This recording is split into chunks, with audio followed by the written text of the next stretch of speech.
Nagluluto kami ng beef morcon. Ito ay morcon na maraming sahog sa loob na tinalian ng matagal tong gawain na morcon.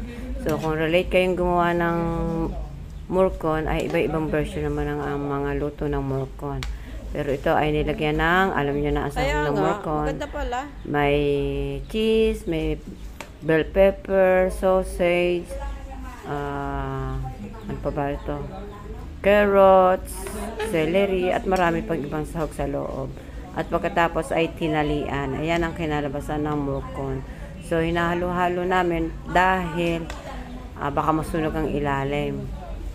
Kailangan halo-haluin dahil susunog. Ayan o, ang lalaki ng pagkakagawa ng morcon.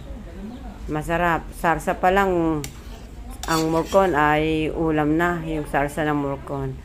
Kahit na sarsa pa lang, ganado ka sa kain ng kanin. Bye!